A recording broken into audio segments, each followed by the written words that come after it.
Round number 2 of the Starcraft Best Character Tournament has wrapped up, and here are the results. All of the maps were split up into groups and voted on. I'm going to be going through each group from lowest point to highest point total. There are 4 entries in each group, and the top 2 advance, the bottom 2 are eliminated. At the bottom of group number A, the Mobius Factor, with only 81 votes. There's an interesting theme that's happened throughout this round specifically, that the bottom entry in almost every group actually got less votes than they did in group number 1. It is worth noting that the Mobius Factor had one of the weakest groups in the previous one, and this group that it is against is stacked. In third place is the only other mission here with a middling amount of popularity, Infested. I don't think that the mission Infested has anything particularly wrong with it. However, the 2 that are on top here are big powerhouses. The first to advance is Brothers in Arms with 334 votes. The easiest ways to get eliminated in a tournament like this is to end up in a group with multiple missions that feel very similar. I think that Brothers in Arms is going to do incredibly well because the way that the mission plays out is very unique compared to other missions in Starcraft. It's hard to find a mission that you can truly compare it with. And another mission that is really unique and number 1 in the group with 474 votes is Enemy Within. Niadra capturing that Protoss shuttle is truly a fan favorite, and I'm pretty sure that it is by far and away the most popular no-build mission in the game. An interesting thing to note in Enemy Within is that it almost straddles the line between a build and a no-build mission. That gives it a really unique edge to play with. A lot of no-build missions can be frustrating because you don't get to pick what you're working with. Because Enemy Within allows you to build Lings, Banes, Roaches, and Hydras, and you get whatever evolution upgrades and mutations that you have associated with them, there's a huge amount of flexibility that you can have with your composition in that mission. It's very appealing, very cool. In group number 2, the bottom mission, with less votes than it had last round, 88, is a Sinister Turn. This is the mission where Zeratul fights against the hybrid Mar. I think this mission is one that relies very heavily on the rest of StarCraft lore, as the hybrid are introduced here effectively. They are not characters previous to this. And if the hybrid were an incredibly well-written and executed thing, this would be seen as the beginning of that story arc. Instead, Amon, well, let's say that he got 4 votes in the best character tournament out of thousands and thousands that were cast. So, people are not a big fan of the hybrid stuff. And that means that this mission has a little bit of a hard time. Slightly above that with 115 votes, the second to fall out of this group, Maw of the Void, the Wings of Liberty battlecruiser mission. Very interestingly, almost got exactly the same number of votes as last time. However, the competition is a lot more fierce and there's a lot more people voting, so it was unable to hold on. And good riddance, because I hate this mission. A good mission that managed to make it out, Domination, the Heart of the Swarm mission where you collect 100 eggs and then you Baneling bust Zagara. I said it last time and I'll say it again, Baneling busting Zagara is really fun. It just is. Rolling 150 Banelings plus whatever else you have into her base, it's one of those things you don't get to do often and it feels good. And the obvious, supreme number 1 in this group is Media Blitz with 494 votes. This mission just lets you do whatever you want in whatever order you want it to do with and gives you a really fun toy to do it with. I would be surprised to see Media Blitz get knocked out anytime soon. In group number 3, Planetfall is at the bottom with 117 votes. Much better than the bottom of the other missions. Planetfall, though, is a fairly generic mission. The map design for the mission is very solid, the clearing is good, and you have a lot of tech options available, but there's nothing really that makes it stand out. And while that was enough to get you into round 2, round number 2 and beyond are going to be a lot more about what is truly special in StarCraft. Another mission that's very similar to that is Purification in Legacy of the Void. I think one of the reasons that this one fell in popularity is simply because it is really obnoxious. While the enemies being different in all the quadrants is very cool, some of the enemies are just really unfun to fight and limit your compositions in ways that the game doesn't warn you about. In my opinion, it feels like the unit selections for the enemy in that mission are a little bit too extreme, and without any sort of warning, that makes it very frustrating at times. The only Nova Covert Ops mission to make it out is going to be In the Enemy's Shadow with 242 votes. It is not a surprise to me at all that the one mission where all you do is covert ops is the one that's actually making it out in Nova Covert Ops.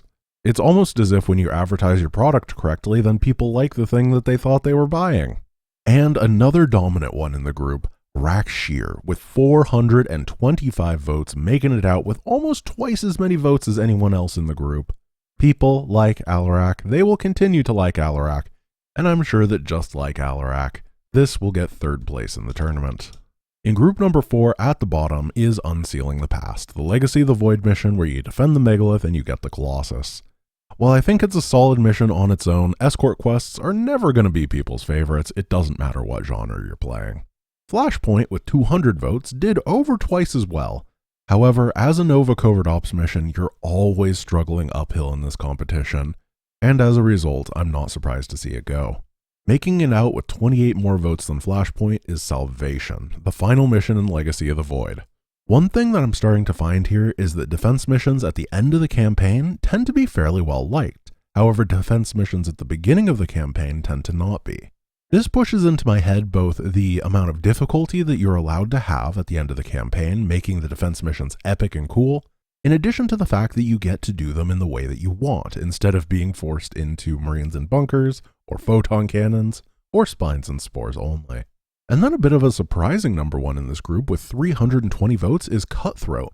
There's a couple missions in Starcraft where you have a very non-standard economy, often working off of like one base or so, but then the mission itself is the one getting you resources in a different way. These missions have been pretty polarizing so far, and it's interesting to see the ones that get out.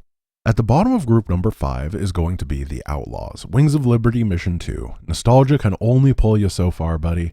Sorry, but you don't actually have that much going for you. I said that one of the easiest ways to get knocked out of a group is to be similar to another mission that people like better. Conviction is having that problem right here. With only 126 votes, this no-build mission in Heart of the Swarm is going to be knocked out. And right above it, with 310 votes getting out, is Belly of the Beast, the no-build mission on Char, where you get all the boys together with Betty and you go and burn down a queen. And then back on the topic of non-standard economies, number one in this group with 371 votes is the Devil's Playground. I'm really surprised that the lava map is so popular, not because I don't like it, I actually think it's really cool, but I thought more people would be frustrated with the way that the lava works. Losing all your workers, that sort of thing, can truly be a tilting experience. However, this is a pretty good indicator that Blizzard did a great job of taking an incredibly dangerous threat, but making sure the player is ready for it. If you like no-build missions, you're not going to like this group.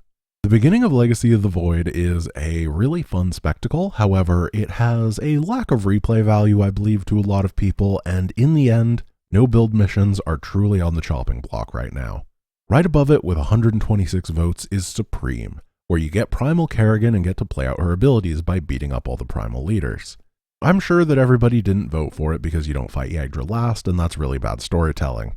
That's definitely why. The first to advance in this group, and continuing to make my life miserable with 317 votes, is the Great Train Robbery. Guys, come on. This is the meme pick. We all know that people are voting for the Great Train Robbery because it's the meme pick. It's going to end up in the finals. If it wins, I'm going to cry. Oh, you guys. A good no-build mission at the top of this group with 430 votes is Breakout, the mission where you rescue the Spectres from prison. One thing that's really interesting to me is that the Wings of Liberty no-build missions tend to do very well, and the no-build missions from the other campaigns tend to do much, much worse. At the end of this, I'd be really interested in looking at the statistics for which campaigns no-build missions did good and bad. The next group is full of missions that actually did fairly well across the board. With 187 votes in last place is In Utter Darkness. This is by far and away the most popular of the last place missions in a group. It wasn't enough to actually advance from any of the groups, so it's not like it got snubbed, but it really just is a solid defense mission. Third and second place were very, very close, 4 votes away from each other. With 269 votes, the Dig is not going to have a nice time and is going to be eliminated from the tournament.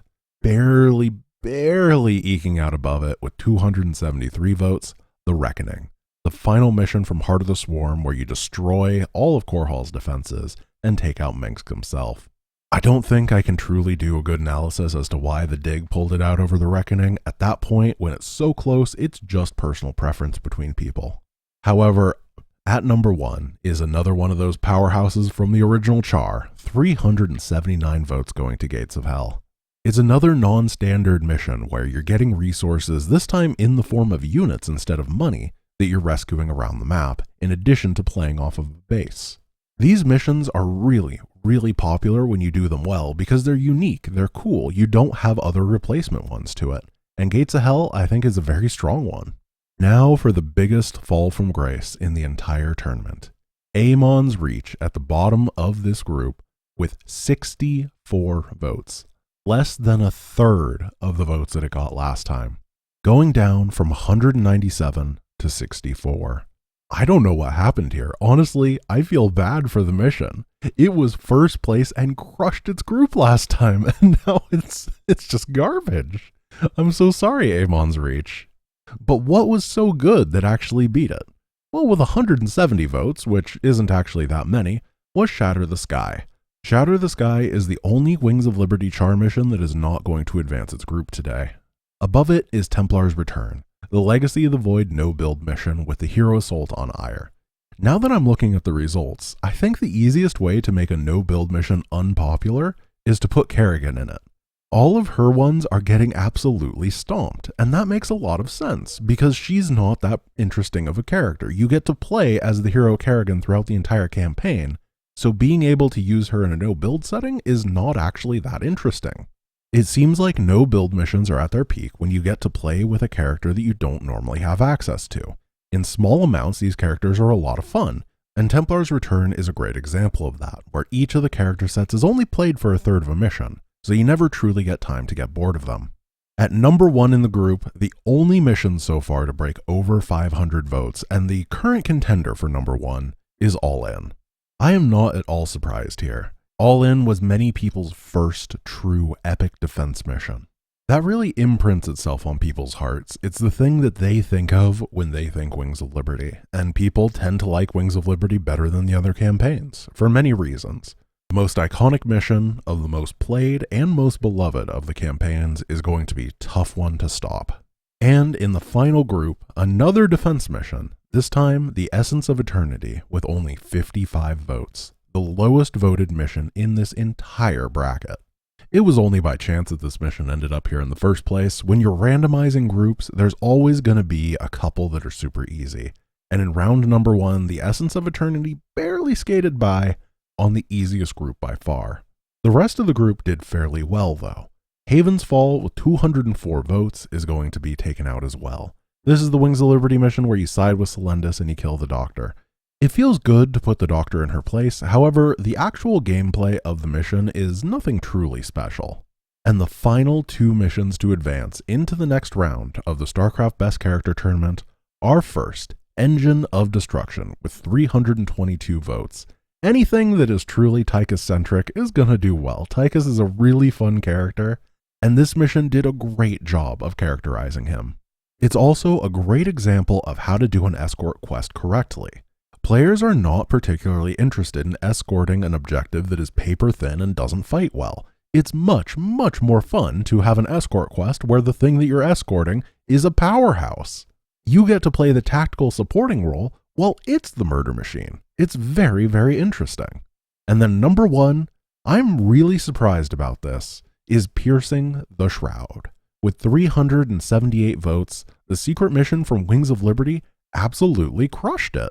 Similarly to the mission that introduces Mar, this mission helps set up the storyline with the hybrid. However, in this mission, it actually makes the hybrid feel intimidating. The invincible behemoth that is running behind you, chasing you down, is really pretty intimidating. And I think it did a great job at helping open up the wonder for what possibly the hybrids could be and how threatening they will be as villains. And while the hybrid were not necessarily the greatest thing ever, this mission was good enough on its own in order to get all those votes. And that is it for the number of groups. We're getting really down to just a few select missions left. The most interesting thing to me is that 10 out of the 18 remaining missions are Wings of Liberty. which also happens to be the exact advancement rate from this group. 10 out of 18 Wings of Liberty missions managed to advance to the third round. Before we go, let's look at a couple graphs. The first one the Ace made was the vote proportion relative to average votes. The red bar is for round number 1 and the blue bar is for round number 2. It's really interesting to see how Gates of Hell, still very, very popular, has really dropped off compared to its popularity in round number 1. Meanwhile, the huge increases in popularity of the missions Piercing the Shroud and Cutthroat between rounds 1 and 2 are really interesting to me.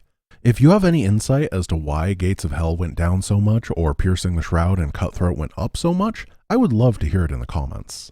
That's going to be all for now. If you want to vote in the Starcraft Best Character Tournament, make sure that you are in the Giant Grant Games Discord, which is linked below. Voting is incredibly easy and only takes a couple minutes to do. Thanks for watching and stay tuned for the results of group number 3 at the end of next week.